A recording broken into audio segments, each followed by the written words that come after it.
الحمد لله رب العالمين والعاقبة للمتقين والصلاة والسلام على سيد المرسلين وعلى آله وأصحابه أجمعين.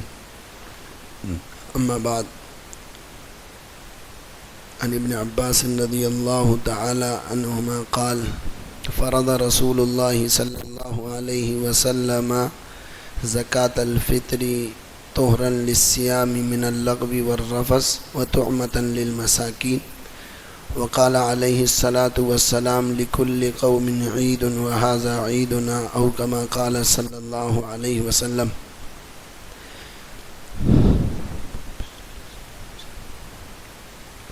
میرے محترم بزرگوں، دوستوں، عزیز ساتھیوں، دنیا کے اندر جتنی قومیں بستی ہیں، جتنے لوگ رہتے ہیں، ان سب قوموں کا، ان سب بسنے والی قوموں کا کوئی نہ کوئی اپنا ایک دن خاص ہوتا ہے جس دن وہ اپنے مذہبی تہوار کو مناتے ہیں. دنیا کے اندر جتنی بھی قومیں ہیں ان کا کوئی نہ کوئی خاص دن، کوئی نہ کوئی خاص تہوار ضرور ہے.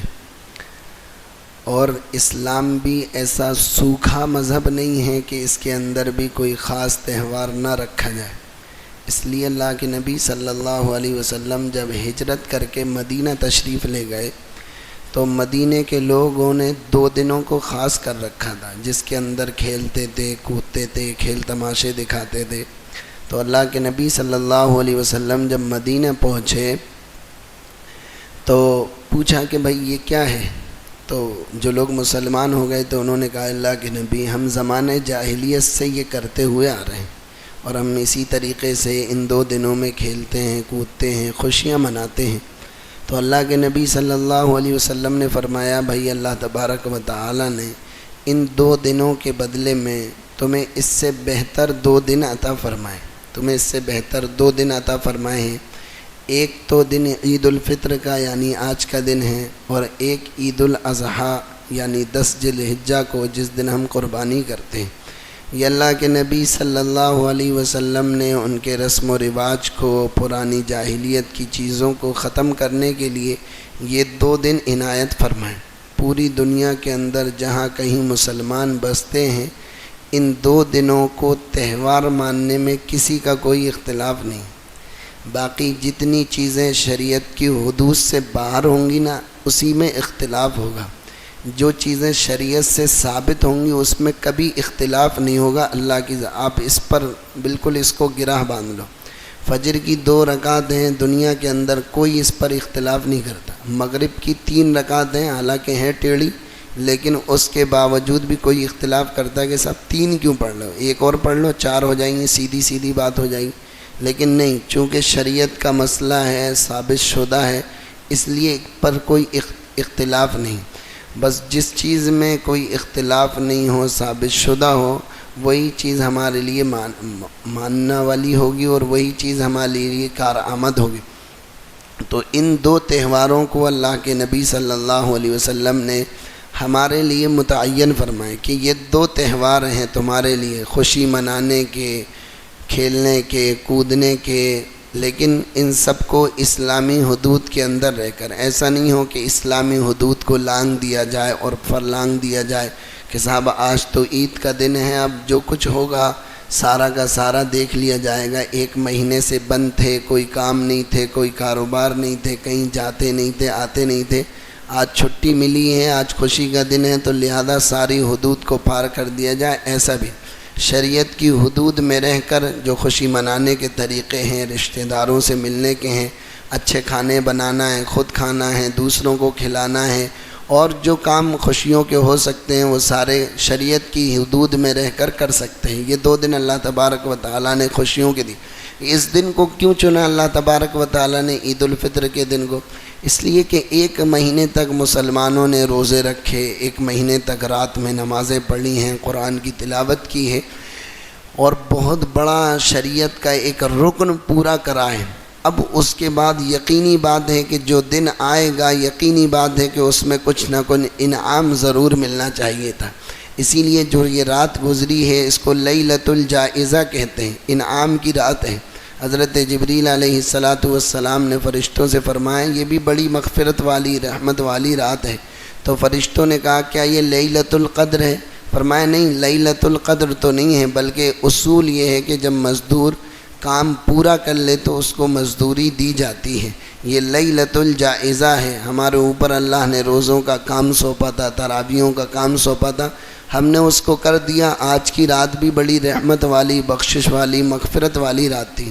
حدیث میں آتا ہے جو شخص ایمان کے ساتھ، جو شخص احتساب کے ساتھ عیدین کی راتوں میں جگے گا، اللہ تبارک و تعالی اس کے دل کو اس دن مردہ نہیں فرمائیں گے جس دن سارے دل مردہ ہو جائیں گے۔ میدان محشر کی گھڑیوں کو، دشوار گزار گھڑیوں میں اللہ تبارک و تعالی اس کے دن کو مردہ نہیں کریں گے۔ تو بڑا فضیلت والا، بڑا خیر والا اور خوشی منانے کا دن ہے، اور بہت بڑا تہوار ہے، اسلامی تہوار ہے، اور اللہ کے نبی صلی اللہ علیہ وسلم سے ثابت ہے۔ حتیٰ کہ عید کے دن حضرت عائشہ کہتی ہیں چند بچیاں ہمارے گھر میں آ کر کسی جنگ کے موقع کے شعر کہہ رہی تھیں، تو اللہ کے نبی بھی اس گھر میں موجود تھے۔ تو حضرت ابو بکر صدیق رضی اللہ تعالی عنہ آئے اور کہا رہے اللہ کے نبی موجود ہیں اور تم لوگ شعر پڑھ رہی ہو، گا رہی ہو۔ تو اللہ کے نبی نے منع فرمایا ابو بکر ان کو کچھ نہ کہو، تمہیں پتہ نہیں ہے آج عید کا دن ہے، آج خوشیوں کا دن ہے، آج خوشیوں کا تہوار ہے، آج ان کو کھیلنے دو، آج ان کو کودنے دو، آج ان کو خوشیاں منانے دو۔ تو اللہ تبارک و تعالی نے ہمیں یہ دن دیا ہے، بڑی سعادت کی بات ہے، بڑی نیک بختی کی بات ہے۔ پھر جب بندے عید الفطر کے لیے عیدگاہ میں آتے ہیں تو فرشتے راستوں کے کنارے کھڑے ہو کر سلام کرتے ہیں، مصافحہ کرتے ہیں، اور پھر اعلان کرتے ہیں کہ بھائی اس مزدور کی کیا مزدوری ہے جس نے کام پورا کر دیا ہو۔ تو اللہ تبارک و تعالی پھر اعلان کرتا ہے کہ اس مزدور کی مزدوری یہ ہے کہ اللہ تبارک و تعالی نے اس کی بخشش کر دی اور مغفرت فرما دی۔ ایسا مبارک دن ہے، ایسی مبارک رات جس کو ہم ابھی نکال کے آئے ہیں، بڑی سعادت کی بات ہے۔ یہ دن اللہ تبارک و تعالی نے خاص کیا ہے، تو اس کے اندر کچھ شریعت کے خاص احکام بھی ہیں کہ ایسا نہیں ہے کہ اب جیسی مرضی آئے ویسا تم دن گزارو، جیسی تمہاری خواہشات ہوں ان خواہشات کو پورا کرو، نہیں، بلکہ اس کے اندر شریعت نے کچھ اصول، کچھ ضوابط، کچھ طریقے، کچھ قاعدے متعین کریں کہ بھائی دیکھو یہ عید کا دن ہے، اس میں ایسا نہ ہو کہ اپنی خوشیوں میں تم غیروں کو بھول جاؤ، اپنی خوشیوں میں تم غریبوں کو بھول جاؤ، اپنی خوشیوں میں تم محتاجوں کو بھول جاؤ، اپنی خوشیوں میں تم فقیروں کو بھول جاؤ، اپنی خوشیوں میں مست ایسے ہو جاؤ کہ تم تنگ دستوں کو بھول جاؤ، اپنی خوشیوں میں ایسے لگن ہو جاؤ کہ تم بیواؤں کو، یتیموں کو بھول جاؤ۔ تو اللہ کے نبی صلی اللہ علیہ وسلم نے اس طرف یاد دہانی کے لیے فرمایا کہ حضرت ابن عباس کہتے ہیں فرض رسول اللہ صلی اللہ علیہ وسلم زکوٰۃ الفطر طہرا للصیام من اللغو والرفث، کہ اللہ کے نبی صلی اللہ علیہ وسلم نے عید الفطر کے دن صدقۃ الفطر کو واجب قرار دیا ہے۔ کیوں؟ اس لیے کہ رمضان کے اندر جو زبان سے بے احتیاطی ہو گئی، لغویات ہو گئیں، فضولیات ہو گئیں، جیسا حق تھا وہ ادا نہ ہو سکا، روزوں کا جیسا کام کرنا تھا وہ نہ کر سکے، تو اب کیا ہے، اب اس کے لیے اللہ کے رسول صلی اللہ علیہ وسلم نے یہ صدقۃ الفطر کو واجب کر دیا کہ یہ جو رمضان کے اندر کچھ کمیاں اور کوتاہیاں اور غفلتیں اور لاپرواہیاں ہو گئی ہیں ان کا صدقہ اور کفارہ یہ صدقۃ الفطر بن جائے گا۔ اور کس لیے متعین کیا؟ وَطُعْمَةً لِّلْمَسَاكِينَ، اور مساکین کے کھانے پینے کا انتظام ہو جائے، اور مساکین کے کھانے اور پینے کا انتظام ہو جائے، اس کے لیے اللہ تبارک و تعالی اللہ کے رسول صلی اللہ علیہ وسلم نے یہ صدقۃ الفطر کو واجب کر دیا۔ اس عید کے دن میں دو عبادتیں خاص ہیں، ایک تو صدقۃ الفطر بہت خاص عبادت ہے، اور ایک عید کی 2 رکعت یعنی جس کو ہم دوگانہ کہتے ہیں، عید الفطر کی دوگانہ، یہ نماز بھی واجب ہے اور یہ صدقۃ الفطر کی بھی واجب ہے۔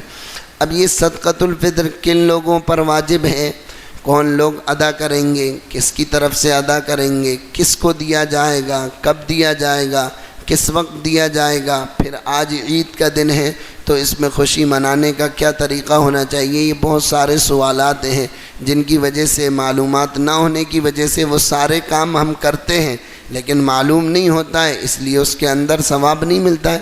لیکن ایک آدمی کو معلوم ہو جائے گا، مسئلہ معلوم ہو جائے گا، سنت کی نیت سے عمل کرے گا تو اللہ تبارک و تعالیٰ اس کو سنت کا ثواب مفت. ایک غسل ہے، نہانا ہے. کون مسلمان ایسا ہے جو آج کے دن نہیں نہاتا ہوگا؟ لیکن اب اس کو مسئلہ پتہ نہیں کہ آج کے دن کا نہانا سنت ہے، اللہ کے نبی صلی اللہ علیہ وسلم سے ثابت ہے. تو اب اگر وہ اس سنت کی نیت سے نہائے گا، غسل کرے گا، تو اب اس کو نہانا تو ہے ہی، لیکن اس کو ایک سنت ادا کرنے کا ثواب مل گیا. کون مسلمان ایسے ہیں جو اچھے کپڑے نہیں پہنے گا، دھلے ہوئے کپڑے نہیں پہنے؟ لیکن اگر اس نیت سے پہنے گا کہ آج کے دن اللہ کے نبی نے فرمایا اور آپ کی سنت طریقہ یہ ہے کہ خوشبو والے اور اچھے کپڑے پہنے جائیں، اگر نئے ہوں تو نئے پہنے جائیں اور نئے نہ ہوں تو دھلے ہوئے کم سے کم کپڑے پہنے جائیں. تو اب یہ اگر کام کرے گا تو یہ سنت کی نیت سے کرے گا تو کام ہو جائے گا. تو اسی طریقے سے صدقۃ الفطر ہے کہ اس کو دینا ہے، کن لوگوں کو دینا ہے، کس کو دینا ہے. یہ ذرا سے مسائل ہیں، تھوڑی سی معلومات حاصل ہو جائے گی تو کام آسان ہو جائے گا. ہمارا وہ صدقہ فطر بھی ادا ہو جائے گا اور غریبوں تک، محتاجوں تک وہ چیز بھی پہنچ جائے گی. تو سب سے پہلے کہ صدقۃ الفطر کس پر واجب ہے؟ تو علماء نے لکھا ہے کہ صدقۃ الفطر ہر اس شخص پر، مرد ہو یا عورت، جو نصاب کا مالک ہو، اس کے پاس 52.5 تولہ چاندی یا 7.5 تولہ سونا یا اس کی مالیت کا کوئی سامان یا سامان تجارت ہو جو اس کی ضروریات سے زائد ہو، تو اس کے اوپر زکوٰۃ بھی واجب ہے اور صدقۃ الفطر بھی واجب ہے. زکوٰۃ اور صدقۃ الفطر کے واجب ہونے میں 2 فرق ہیں. ایک فرق تو یہ ہے کہ زکوٰۃ کے لیے مال نامی ہو، دوسرا زکوٰۃ پر سال گزرنا ضروری ہے. لیکن صدقۃ الفطر کے واجب ہونے کے لیے سال گزرنا بھی ضروری نہیں ہے اور مال کا نامی ہونا بھی ضروری نہیں ہے. ایک شخص کے پاس آج جو رات گزری ہے اس رات میں اتنا مال آیا جس سے 52.5 تولہ چاندی خریدی جا سکتی ہے، تو اب اس کے اوپر زکوٰۃ تو فرض نہیں ہوگی، لیکن صدقۃ الفطر اس کے اوپر واجب ہو جائے گا کہ اب اس کو ادا کرنا پڑے گا. تو ایک تو صاحب نصاب پر اپنی طرف سے اور اپنی نابالغ اولاد کی طرف سے صدقہ فطر نکالنا ضروری ہے. بالغ اولاد جو ہو گئی ہے، بالغ اولاد ہو گئی ہے، اگر وہ بالغ اولاد تنگ دست ہے، محتاج ہے، غریب ہے، اگر اس کی طرف سے بھی ادا کر دے گا تو یہ ادا ہو جائے گا. اور اگر وہ بالغ اولاد خود مالدار ہے اور خود وہ اپنا کام چلاتی ہے اور اس کے گھر کا خرچہ وہ خود چلاتی ہے، تو اب اس کے باپ کے اوپر واجب نہیں ہے کہ وہ اس کی طرف سے صدقہ فطر ادا کرے. اسی طریقے سے بیوی ہے، اگر وہ خود مالک ہے، نصاب کی مالک ہے، تو اب اس کے اوپر خود صدقہ فطر واجب ہے. نہ شوہر کو دینا ضروری ہے نہ اس کے باپ کو دینا ضروری ہے. لیکن اگر شوہر بیوی کی طرف سے ادا کر دے تو کیا ادا ہو جائے گا؟ تو علماء نے لکھا ہے کہ اگر شوہر بیوی کی طرف سے ادا کر دے تو ادا ہو جائے گا. اگر شوہر بیوی کی طرف سے، بیوی صاحب نصاب ہے، مالک ہے، لیکن اگر شوہر دے دے تو بیوی کی طرف سے بھی ادا ہو جائے گا. اسی طریقے سے اپنے گھر میں بچے ہیں، نابالغ ہیں لیکن مالدار ہیں، کیا ہیں؟ جائیداد تقسیم ہوئی ہے، بڑھ گئی، حصے بڑھ گئے، تو نابالغ بھی کیا ہوئے؟ مالک ہو گئے، نصاب کے مالک ہو گئے. تو نابالغ کے مال میں سے بھی صدقہ فطر دیا جائے گا. لیکن بعض بچے ایسے ہیں جو نصاب کے تو مالک ہیں لیکن ان کے اندر کم عقل ہے یا مجنون اور دیوانے ہیں، تو پھر ان کی طرف سے ان کا باپ ادا کرے، ان کی طرف سے ان کا باپ ادا کرے. صدقہ فطر میں کیا چیز دی جائے؟ تو علماء نے لکھا ہے کہ ایک تو جو ہے، کھجور ہے، کشمش ہے اور اسی طریقے سے گیہوں ہے. یہ 4 چیزیں ہیں جو عمومی طور سے دی جاتی ہیں. ہمارے یہاں رواج یہ ہے کہ ہم لوگ جو یہ صدقہ فطر ادا کرتے ہیں یہ گیہوں سے ادا کرتے ہیں. حالانکہ گیہوں کی قیمت بہت کم ہوتی ہے. اب نصف سا گیہوں کتنے کا بنے گا؟ نصف سا کا وزن کتنا ہوگا؟ تو 1 کلو 576 گرام 640 ملی گرام بنتا ہے. تقریباً وہ 1.25 سیر گیہوں اس کے قریب بنے گا. تو اب اس سے اگر صدقہ فطر ادا کریں تو اس کی کیا قیمت بنے گی؟ کیا ریٹ چل رہا ہے گیہوں کا؟ 18-20 روپے چل رہا ہے غالباً، 25 روپے. 20 روپے مانو، 20 سے 1.25 سیر گیہوں 1 کلو 576 گرام اور 640 ملی گرام، تو اس کا کیا بنا 20 روپے، اور ایک آدھ اور آپ کے گھر میں سے کسی کو دیا تو 40-50 روپے بنے۔ آپ نے کسی کو دیے تو مجھے نہیں لگتا کہ اس کے گھر میں چراغ بھی جل سکے۔ اس لیے جو لوگ صاحب حیثیت ہیں اور متوسط درجے کے لوگ ہیں، وہ کشمش سے اور کھجور سے اگر صدقہ فطر ادا کریں تو ایک بہت بڑی سنت بھی ادا ہو جائے گی، اور ایک بہت بڑا غریبوں کے ساتھ ہمدردی اور مدد بھی ہو جائے گی۔ کھجور جو لگے گی وہ تقریباً 3 کلو کے قریب، 3.25 کلو کے قریب کھجور اور کشمش لگے گی۔ کشمش تو بہت اعلیٰ درجے کا، جو بہت اعلیٰ اللہ تبارک و تعالیٰ نے مال و دولت دیا ہے، اگر وہ کشمش سے ادا کر دے تو بہت اچھی بات ہے، ورنہ کھجور سے متوسط درجے کے لوگ ادا کر سکتے ہیں، اور تقریباً کھجور کم سے کم 100 روپے کلو تو ہوگی، 100-125 روپے کلو۔ تو اگر کھجور سے ادا کر دیا جائے تو بہت بڑا ایک فائدہ غریبوں کے ساتھ ہو سکتا ہے کہ وہ آج کے دن آپ کی خوشیوں میں شریک ہو سکتے ہیں، اور آپ کی طرح وہ خوشیاں منا سکتے ہیں، اور ان کو ایسا نہیں لگے گا کہ عید ہمارے یہاں نہیں آئی ہے۔ حالانکہ یہ بہت بڑا اللہ کے نبی نے اس کو واجب اسی لیے کیا ہے کہ طعمۃ للمساکین، مسکینوں کے کھانے کا، مسکینوں کے انتظام کے لیے اللہ کے نبی صلی اللہ علیہ وسلم نے اس کو متعین کیا۔ صدقہ فطر واجب کب ہوتا ہے، مطلب واجب کب ہوگا یہ؟ تو علماء نے لکھا ہے جو شخص عید الفطر کی صبح صادق کے وقت موجود ہے اس پر صدقہ فطر واجب ہے۔ جو شخص عید الفطر کی صبح صادق کے وقت موجود ہے اس پر صدقہ فطر واجب ہے۔ ایک بچہ وہ ہے جو صبح صادق سے پہلے پیدا ہوا ہے تو اس کی طرف سے صدقہ فطر ادا کرنا ضروری ہے، لیکن اگر وہ فجر کے بعد پیدا ہو تو پھر اس کی طرف سے ادا کرنا ضروری نہیں ہے۔ کیوں؟ اس لیے کہ یہ صبح صادق کے وقت موجود نہیں تھا۔ اسی طریقے سے کوئی کافر ہے، مسلمان ہو گیا، اگر پہلے مسلمان ہوا ہے صبح صادق سے پہلے تو اس کے اوپر صدقہ فطر ادا کرنا ضروری ہوگا، لیکن فجر کی نماز کے بعد ہوا ہے تو پھر اس کے اوپر ادا کرنا واجب نہیں ہوگا۔ تو صدقہ فطر کے وجوب کے لیے صبح صادق کے وقت موجود ہونا یعنی زندہ ہونا اس کے لیے ضروری ہے۔ اگر کوئی بچہ صبح صادق کے بعد پیدا ہوتا ہے تو پھر اس کی طرف سے صدقہ فطر ادا کرنا ضروری نہیں۔ صدقہ فطر کس وقت دیا جائے؟ بہتر اور افضل طریقہ تو یہ ہے کہ جب اگر سب سے بہتر طریقہ تو یہ ہے کہ اس کو رمضان میں ہی نکال دیا جائے، تاکہ جو لوگ بیچارے تنگ دست ہیں، محتاج ہیں، غریب اور غربا ہیں، وہ اپنی ضروریات کی چیزیں وقت پر خرید سکیں اور وقت پر وہ چیزیں ان کو مل جائیں اور مہیا ہو جائیں۔ اور اگر ہم نے عید کے ٹائم پر اور عید کے دن پر ادا کرا تو ان کو وہ کام ان کے نہیں آ سکتا، لیکن پھر بھی اگر رمضان میں نکال دے تو بہت بہتر ہے، اور اگر رمضان میں نہیں نکال سکا ہے تو اللہ کے نبی نے فرمایا عیدگاہ پہنچنے سے پہلے صدقہ فطر کو ضرور ادا کر دے، اور اگر اب تک بھی ادا نہیں کرا، عیدگاہ پہنچ گیا، عید کی نماز پڑھ دی تو اب اس کے بعد ادا کر دے، لیکن وہ اجر جو عید کی نماز سے پہلے ملنے کا تھا وہ اجر کے اندر کمی آ جائے گی، یقیناً کمی آ جائے گی، اور اب اس کو وہ اجر نہیں ملے گا جو عید کی نماز سے پہلے ادا کرنے پر اس کو ملتا۔ اس لیے اس کا خاص خیال رکھا جائے اپنے رشتہ داروں میں جو اس حیثیت کے ہیں، جو غریب اور محتاج ہیں اور تنگ دست ہیں۔ اچھا، صدقہ فطر کن کو دیا جائے، اس کے مصرف کیا ہے؟ اس کا مصرف بھی وہی ہے جو زکوٰۃ کا مصرف ہے، چرم قربانی کا ہے، اور صدقہ فطر کا مصرف ایک ہی ہے کہ جس کے پاس کچھ بھی نہ ہو، مسکین ہو۔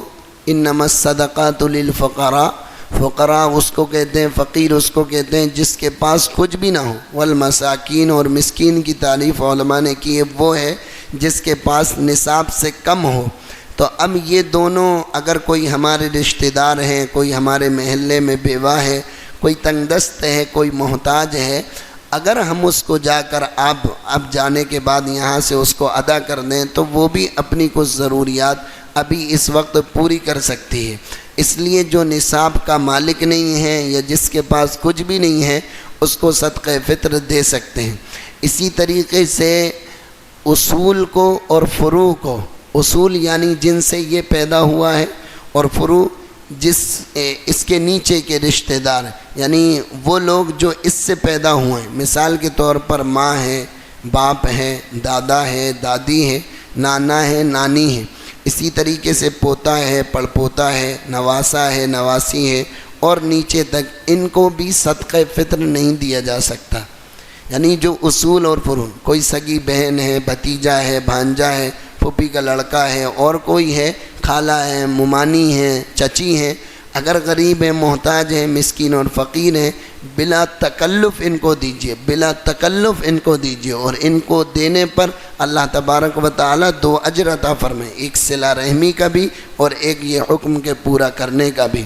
تو اصول کو نہیں دے سکتے، فروع کو نہیں دے سکتے، باپ دادا کو نہیں دے سکتے، بیٹی کو اور پوتی کو، اور اسی طریقے سے پڑ پوتی کو، ان کو۔ اسی طریقے سے اگر ہمارے یہاں کوئی سادات ہے، سید خاندان سے متعلق ہے، تو اس کے بارے میں بھی صحیح قول اور مفتہ بھی قول یہ ہے کہ اس سید اور ہاشمی کو بھی صدقہ فطر نہیں دے سکتے اور ادا نہیں۔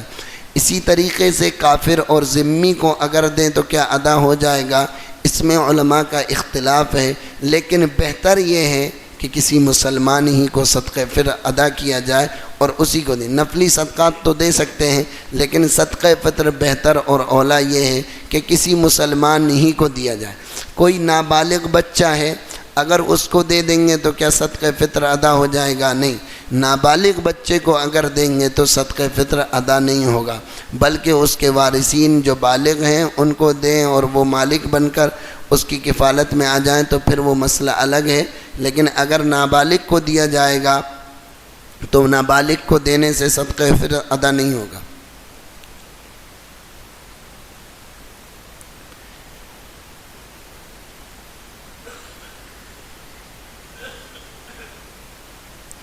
اسی طریقے سے کچھ گھر کے اندر کبھی یتیم پوتے اور نواسے نواسی ہوتے ہیں تو ان کی طرف سے دادا یا نانا کو ادا کرنا ضروری نہیں ہے، اگر ادا کر دیں گے تو ادا ہو جائے گا، لیکن ان کے اوپر فرض و واجب نہیں ہے۔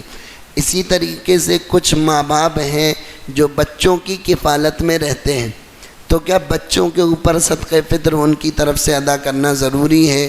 تو علماء نے لکھا ہے ان کی طرف سے بھی ضروری نہیں ہے، اگرچہ وہ ماں باپ ان بچوں کی کفالت میں رہتے ہوں، لیکن بچوں کے لیے ضروری ہے کہ تبرع اور احسان کریں اور اپنے ماں باپ کی طرف سے صدقہ فطر ادا کریں۔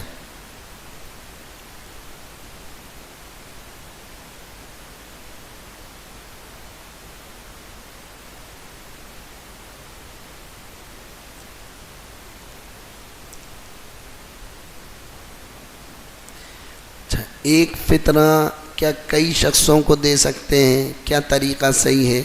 ایک فطرہ کئی شخصوں کو دینا درست ہے، یعنی ایک آدمی کا فطرہ ہمارا پاس آ گیا، ہم ان کو بھی دے دیں، ان کو بھی دے دیں، یہ درست ہے، مگر افضل یہ ہے کہ ایک کا صدقہ ایک ہی کو دیا جائے تاکہ اس کا کچھ بھلا ہو جائے۔ اب 20 روپے آپ نے 5 جگہ بانٹ دیے تو کیا آیا؟ چائے بھی نہیں آئے گی۔ تو اس لیے ایک آدمی کا صدقہ ایک ہی کو دینا یہ افضل ہے۔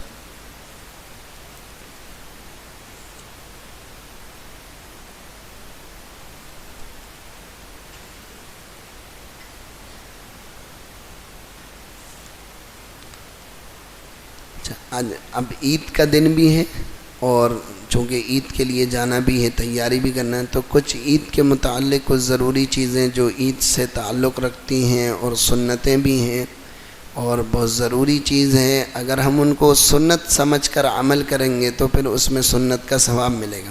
تو عید کی کچھ سنتیں ہیں، ایک تو یہ ہے کہ شریعت کے مطابق اپنی آرائش کرنا، یعنی جس حد تک شریعت نے اجازت دی ہے اس حد تک کوشش کریں آرائش کرنے کی، اپنے آپ کو سنورنے کی، اور کوشش کریں کہ جو تہوار ہمارے ہوتے ہیں ان میں سفید لباس کو استعمال کریں۔ اللہ کے نبی صلی اللہ علیہ وسلم کو سفید لباس بہت پسند تھا اور آپ نے فرمایا خود اس کو پہنا کرو اور اپنے مردوں کو بھی اسی میں کفن دیا کرو۔ سفید بہت اللہ کے نبی کو بہت پسند تھا، اس لیے کوشش کریں سفید لباس کے اندر جو چیز جتنی اچھی لگتی ہے وہ رنگین کے اندر نہیں ہو سکتا، مزہ ہی نہیں آتا۔ وہ سفید کے اندر آدمی جچتا ہے، خوبصورت لگتا ہے، بہترین لباس ہے شریعت کا سفید لباس پہ۔ اسی طریقے سے غسل کرنا، یہ آج کے دن سنت ہے۔ اب غسل کرنا ہے، سب کو کرنا ہے، ہر ایک بچہ کرے گا، بچی کرے گی، لیکن چونکہ نیت نہیں ہے کہ کیا کرنا ہے تو اب اس پر سنت کا ثواب نہیں ملے گا، اس لیے غسل کرنا یہ بھی۔ اسی طریقے سے مسواک کرنا، کوشش کریں کہ مسواک لے لیں، اور آج کے دن مسواک ضرور کریں، نہیں ہو تو کوئی نیم وغیرہ کی کچھ لکڑی توڑ کے ضرور مسواک کریں تاکہ ایک سنت ادا ہو جائے۔ اسی طریقے سے عمدہ کپڑے پہننا، یہ ضروری نہیں ہے کہ کپڑا نیا ہی ہو، اچھا ہو، دھلا ہوا ہو، پریس وغیرہ ہو گئی ہو۔ اگر کسی کے پاس نیا ہے تو وہ نیا پہنے، لیکن اگر کسی کے پاس نیا نہیں ہے تو اب وہ جتنے پرانے ہیں ان پرانوں میں جو سب سے اچھا ہے اور زیادہ سفید ہے اور زیادہ اچھا ہے اس کو پھر زیب تن کریں۔ اسی طریقے سے ایک سنت عید کے دن کی یہ ہے کہ صبح کو بہت سویرے اٹھنا، کوشش تو یہ کری جائے کہ یہ جو رات گزری ہے اس رات کو بھی جاگا جائے اور اس رات کو بھی اللہ سے اپنے آپ کو قبول کروایا جائے۔ بڑی مبارک رات ہے، حدیث کے اندر اس کی فضیلت موجود ہے کہ اللہ کے نبی صلی اللہ علیہ وسلم نے فرمایا اللہ تعالیٰ جو ان راتوں کو اس رات کو جاگے گا یہ لیلۃ الجائزہ ہے، انعام والی رات ہے۔ تو اگر رات جاگیں گے تو اٹھنے کا مسئلہ نہیں، لیکن اگر پھر بھی کوئی سو جائے تو صبح سویرے جلدی اٹھنے کی کوشش کریں۔ دوسرے یہ کہ ایک خوشبو لگانا اور بہترین خوشبو لگانا یہ بھی سنت ہے، اور یہ تو مستقل عادت بنا لیں کہ اس سنت کو تو انشاءاللہ عمل کریں گے۔ یہ تو بہت بڑی سنت ہے اور تمام انبیاء کی سنت ہے۔ فرمایا 4 چیزیں تمام انبیاء کی سنت ہے، خوشبو لگانا، نکاح کرنا اور مسواک کرنا اور حیا، یہ تمام نبیوں کی سنت ہے، اس لیے خوشبو لگائیں۔ اسی طریقے سے صبح سویرے عیدگاہ جانا، لیکن مسئلہ ہمارے یہاں بہت بڑا یہ ہے کہ لوگ جب تک سورج تب نہ جائے جب تک عید کی نماز نہیں کرتے، حالانکہ روایت موجود ہے اللہ کے نبی صلی اللہ علیہ وسلم عید کی نماز اس وقت پڑھتے تھے جب سورج ایک نیزہ بلند ہو جاتا تھا، اور بقرعید کی نماز اس وقت پڑھتے تھے، نہیں عید کی نماز اس وقت پڑھتے تھے جب سورج 2 نیزہ بلند ہو جاتا تھا۔ عید کی نماز اس وقت پڑھتے تھے جب سورج 2 نیزہ بلند ہو جاتا تھا، اور بقرعید کی نماز اس وقت پڑھتے تھے جب سورج 1 نیزہ بلند ہو جاتا تھا۔ لیکن بڑا مسئلہ ہے یہ کہ ہمارے یہاں عید کی نمازوں کو جلدی نہیں کیا جاتا ہے۔ حرم وغیرہ میں لوگ جو آتے ہیں آدمی فجر کی نماز پڑھنے کے لیے وہ گھر نہیں جاتے، وہ پھر عید پڑھ کے جاتے ہیں۔ تہجد میں آتے ہیں، فجر کی نماز پڑھی، 20-25 منٹ وہاں پر تھوڑی دیر تشریف رکھی اور بس اس کے بعد عید کی نماز دوگانہ ادا کری اور اس کے بعد تو اب ہمارے یہاں یہ ہوتا ہے کہ وہ 9, 10, 10:30, 11 بجے عید کی نماز ہو رہی اور سورج بالکل سوا نیزے پر اور بالکل زوال کے وقت پہ پہنچنے والا ہے، اور اس وقت عید کی نماز ہو رہی، گرمی سے آدمی پریشان ہو رہا۔ اگر ابھی سے شروعات کی جائے اور عید کی نمازوں کو جلدی ادا کرنے کی کوشش کی جائے تو بہت بڑا مسئلہ حل ہو سکتا ہے۔ ایک تو بقرعید کی نماز میں مسئلہ یہ کھڑا ہوتا ہے کہ مستحب طریقہ یہ ہے کہ بقرعید کے دن آدمی قربانی کے گوشت سے ابتدا کرے اور قربانی کے گوشت کو کھائے، وہاں سے ابتدا کرے۔ لیکن اب مسئلہ یہ ہے کہ بقرعید کی نماز تو ہو رہی 11 بجے اور 10 بجے، اب اگر بقرعید کی نماز پڑھنے 10 بجے گیا ہے اور عیدگاہ سے پڑھ کے وہ نماز پڑھ کے آیا تو گھر پہنچتے تو اس کو 12 بج جائیں گے۔ اب 12 بجے وہ کھٹیک کو بلا کر لائے گا اور قربانی کرے گا تو وہ کھٹیک بھی ماشاءاللہ اس دن سنتے کسی کی نہیں ہے، وہ تھوڑا بہت کرا کے چلے گئے تو وہ 2:30-3 بجے جا کر اس کو کچھ ملے گا، تو وہ تو اچھا خاصا روزہ ہو گیا اس دن، تو اس کا 2-3 گھنٹے اور رک جائے گا تو افطاری کا ٹائم ہو جائے گا۔ تو اب یہ کتنی بڑی یہ غفلت اور لاپرواہی ہے کہ اس طرف توجہ نہ دی جا رہی، اس لیے ایک سنت ہم سب سے چھوٹ رہی۔ تو عید کے دن تو تھوڑی گنجائش ہے کہ تھوڑی بہت لیٹ ہو جائے، لیکن بقرعید میں چونکہ قربانی کرنا ہوتی اس لیے اللہ کے نبی اس کو جلدی پڑھتے تھے۔ عید کی نماز عیدگاہ جا کر پڑھنا چاہیے، یہی زیادہ صحیح طریقہ ہے اور یہی سنت طریقہ ہے۔ اچھا، ایک طریقہ یہ ہے کہ عیدگاہ ایک راستے سے جائیں اور دوسرے راستے سے آئیں، اس کی حکمتیں علماء نے بہت ساری لکھی ہیں، لیکن اس میں سے ایک حکمت یہ بھی ہو سکتی ہے اور قرین قیاس بھی ہے کہ اللہ کے نبی صلی اللہ علیہ وسلم پورے دنیا میں جتنے مذاہب ہیں ان کو اسلامی شان و شوقت، اسلامی رفعت و بلندی، اسلام کا اتحاد اور اتفاق لوگوں کو بتانا چاہتے ہیں کہ دیکھو بھائی مسلمان کس طریقے سے رہتے ہیں اور کس طریقے سے اپنے تہوار کو خاموشی کے ساتھ، کسی کو نہ پریشان کرتے ہیں نہ کچھ کرتے ہیں، یہ اپنی عیدگاہ میں جاتے ہیں، اپنے میدان میں جاتے ہیں، اپنے رب کی عبادت کرتے ہیں اور گھر میں آ کر کھاتے اور پیتے ہیں اور سکون کے ساتھ۔ تو ایک راستے سے جانا اور دوسرے راستے سے آنا یہ بھی سنت ہے۔ اچھا، ایک طریقہ یہ ہے کہ عیدگاہ پیدل جائیں، اگر قریب ہے کوشش کریں کہ پیدل جائیں، سواری پر سوار ہو کر نہ جائیں۔ بہت سارے لوگ ہو رہے ہیں، اس میں ہم سب بھی شامل ہیں کہ یہ طریقہ نہیں اپناتے، جائیں گے چاہے قریب ہو چاہے دور ہو لیکن گاڑی سے جائیں گے۔ راستے میں آواز سے تکبیر تشریق پڑھنا، یعنی عید میں تو کچھ آہستہ آواز سے پڑھیں گے اور بقرعید میں تھوڑی بلند آواز سے اللہ اکبر لا الہ الا اللہ اللہ اکبر وللہ الحمد، یہ تکبیر تشریق کے راستے میں پڑھتے ہوئے جائیں۔ عید کے دن جب جائیں گے تو آہستہ آواز سے پڑھیں گے، بقرعید کے موقع پر ذرا سی بلند آواز کر دیں گے، تو یہ عید کے دن کی سنت ہے۔ اچھا، اسی طریقے سے عید کے کچھ ضروری مسائل ہیں جن کے اندر بہت زیادہ غفلت ہوتی ہے۔ ایک تو یہ کہ عید کا وقت کب شروع ہو جاتا ہے، یہ طلوع آفتاب کے بعد۔ ابھی طلوع آفتاب کتنے بجے ہو رہا ہے؟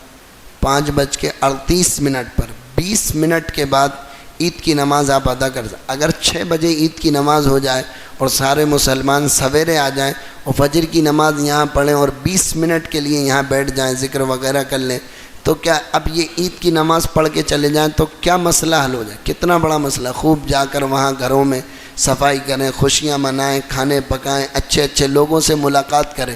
اب یہاں تو ہوگی ابھی 9 بجے اور اب تو پھر بھی ماشاءاللہ کچھ سدھار ہو رہا، ورنہ پھر پہلے 11 بجے اور 10 ساڑھے 10 بجے ہو رہی۔ تو عید کی نماز کا وقت طلوع آفتاب کے 20 منٹ بعد شروع ہو جائے اور زوال تک رہتا ہے۔ اب اگر زوال تک نماز پڑھ لی تو ادا ہو جائے گی، اور زوال کے بعد پھر اگر عید کی نماز کسی وجہ سے عید کے دن نہ پڑھ سکے تو اگلے دن پڑھ سکتے ہیں، مؤخر کر سکتے ہیں۔ عید کی نماز عیدگاہ میں پڑھنا سنت مؤکدہ۔ عورتوں کا عیدگاہ میں جانا صحیح نہیں، عورتیں نہ جائیں، اور بچیاں بھی جو ہیں ان کو بھی نہ لے جائیں تو زیادہ مناسب ہے۔ اور اسی طریقے سے عید کی نماز کی نیت، وہ آپ حضرات کو عید کے جو نماز پڑھائیں گے وہ طریقہ بتائیں گے۔ عید کی نماز کا خطبہ سننا اور خاموش رہنا یہ واجب ہے۔ عید کی کوئی بھی خطبہ ہو اس کو سننا یہ واجب ہے، آواز آ رہی ہو یا نہیں آ رہی ہو۔ یہ کوئی ضروری نہیں ہے کہ آواز آئے گی تو خاموش رہیں گے، ہمیں پتہ ہے کہ امام خطبہ دے رہا ہے تو اب اس خطبے کا سننا ہمارے اوپر واجب ہے۔ عید کی نماز کے فوراً بعد عید کی نیت سے گلے ملنا اور مصافحہ کرنا یہ کوئی صحیح طریقہ نہیں ہے۔ عید کی نماز کے فوراً بعد آدمی بس ایک دم جھوم جاتے ہیں اور شروع ہو جاتے ہیں گلے ملنا، یہ عید کی کوئی سنت نہیں ہے، عید کا کوئی طریقہ نہیں ہے۔ اس کو عید کی نیت سے نہیں کر سکتے کہ صاحب عید کی اگر سنت ہوتی، اگر کچھ ہوتا تو علماء نے اتنی سی بات لکھ دی ہے، یقینی بات ہے کہ یہ بات بھی لکھتے، حتیٰ کہ یہاں تک لکھ دیا کہ عید کے دن عید کی فجر کی نماز پڑھ لی، اب کوئی نماز نہیں ہے۔ اللہ کے نبی صلی اللہ علیہ وسلم سے اب کوئی نماز ثابت نہیں عید تک۔ اب اگر آج کوئی صوفی حضرات چاہیں کہ ہم اشراق کی نماز پڑھیں گے اور تحیۃ المسجد پڑھیں گے اور چاشت پڑھیں گے تو یہ صحیح نہیں ہے۔ بس عید کے دن عید کی نماز پڑھ لی، اب عیدگاہ تک عید تک کوئی نماز نہیں، نہ مسجد میں نہ عیدگاہ میں۔ عید کے بعد پھر تو گھر میں پڑھ سکتے ہیں، عیدگاہ میں پھر بھی نہیں پڑھ سکتے۔ حتیٰ کہ عورتوں تک کو منع لکھا ہے کہ عید کے دن اشراق کی نماز وہ گھر میں نہ پڑھیں بلکہ اس کی تیاری کریں۔ کتنی بڑی بات! اگر کوئی چھوٹی سی بات بھی ہوتی تو علماء اس کو ضرور لکھتے۔ اس لیے عید کے دن عیدگاہ آ کر سلام کرنا، مصافحہ کرنا یہ تو ٹھیک، لیکن ایک گلے ملنا اور اس کو عید کا کام سمجھنا کہ یہ عید کی کوئی سنت ہے، یہ صحیح نہیں۔ ہاں الا یہ کہ ہماری کسی سے ملاقات ہی اسی دن ہوئی بیچارے سے، برسوں کے بعد ملا ہے، مہینوں کے بعد ملا ہے، رمضان بھر دکھا ہی نہیں، ہو پورے رمضان اعتکاف میں بیٹھا تھا، آج ہی ملا ہے، وہ مسئلہ الگ ہے۔ لیکن اگر اس کو عید کا سنت اور عید کی چیز سمجھ کر کریں گے تو یہ صحیح۔ اسی طرح عید کی نماز کے بعد دعا تو مانگ سکتے عید کی نماز کے بعد، چونکہ دعا یہ نماز کے بعد تو ثابت ہے، لیکن خطبے کے بعد دعا مانگنا یہ کہیں ثابت ہے؟ خطبے کے بعد کوئی دعا نہیں ہوتی، خطبہ خود دعا ہوتا ہے، اس کے بعد کوئی دعا نہیں ہوتی۔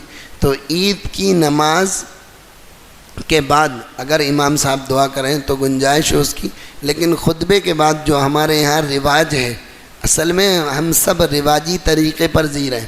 اب اس طریقے سے کوئی بات کی جائے تو جلدی ہضم نہیں ہوتی، کہتے ہیں ارے صاحب نیا لے آئے، بالکل ایک دم نیا مسئلہ ہے، بالکل یہ تو ہم نے آج تک سنا ہی نہیں، باپ دادا تو ایسے کرتے آ رہے۔ میں ان پر کسی پر انکار نہیں کر رہا ہوں، لیکن کیا ہمیں شریعت کے سارے مسئلے پتہ ہیں؟ بتاؤ بھائی، ابھی یہاں کھڑے کروا لیا جائے کہ وتر میں جو دعائے قنوت پڑھی جاتی ذرا سناؤ، اور اگر کسی کی چھوٹ جائے اور کسی کو یاد نہ ہو تو کیا کرے گا وہ؟ تو اب کیا بتائیں؟ تو یہ ضروری نہیں ہے کہ سارے مسئلے ہمیں پتہ ہوں، وہ سارے مسئلے ہم سے غلطی ہو جاتی، ہمیں پتہ نہیں ہوتے، ہم اپنے بڑوں سے پوچھتے ہیں۔ لیکن یہ کہنا کہ صاحب آج تک تو ہم نے سنا نہیں، نہ سننا نہ ہونے کی دلیل نہیں ہے۔ آپ نے سنا نہیں تو اس کا مطلب یہ نہیں ہے کہ وہ چیز ہوگی نہیں۔ سمندر میں بہت ساری مخلوقات رہتی ہیں، ہم نے سنا نہیں، لیکن کسی نے آ کے بتا دیا، تو اب یہ کہنا آج تک تو ہم نے سنا ہی نہیں تھا، تم کیسے کرو، ایسی ہوتی، ہم تو نہیں مانتے۔ تو یہ تو آپ کی جہالت کی بات ہے۔ اس لیے عید کی نماز کے بعد تو دعا مانگ سکتے ہیں، مگر خطبے کے بعد صحیح نہیں۔ اسی طرح عید کے دن قبرستان جانا عید کی سنت سمجھ کر، کہ آج کے دن ایک آدمی اس لیے جا رہا ہے کہ کہیں خوشیوں میں ہم شامل ہو کر اپنی موت کو نہ بھول جائیں، وہ ایک مسئلہ الگ ہے، لیکن اس کو عید کی سنت سمجھ کر اگر کوئی جائے تو پھر صحیح نہیں، چونکہ شریعت کسی دن کے ساتھ، کسی وقت کے ساتھ کسی عبادت کو خاص نہیں کرتی ہے۔ جن عبادتوں کو کرا ہے وہ وہاں سے ثابت ہے۔ اللہ کے رسول نے فرمایا ہر جمعے کو قبرستان جایا کرو تاکہ تمہیں موت کی یاد تازہ ہو۔ تو اب جمعے کو جائیں لیکن نہیں جاتے، لیکن ایک رواج سا بن گیا ہے کہ بس اب جانا ہے۔ تو اس لیے اگر کوئی باقاعدہ لازماً طور پر اور عید کی سنت سمجھ کے جاتا تھا تو ایک آدھ مرتبہ چھوڑ دے، یا کبھی عید کی نماز سے پہلے چلا جائے یا کبھی ظہر کی نماز کے بعد چلا جائے، تاکہ ایک رسم نہ بنے، ایک رواج نہ بنے۔ یہ بہت ضروری چیزیں ہیں، ہم کریں گے بھی، اور اگر وہ چیز ثابت نہیں ہوگی تو اس پر ثواب نہیں ملے۔ میں نے اس دن جس دن ختم تھا اس دن آپ کے سامنے میں نے بات کہی تھی کہ بعض چیزیں ہم اپنے نفس کی خواہشات کی وجہ سے کرتے ہیں، ان پر شریعت کی طرف سے کوئی اجر نہیں۔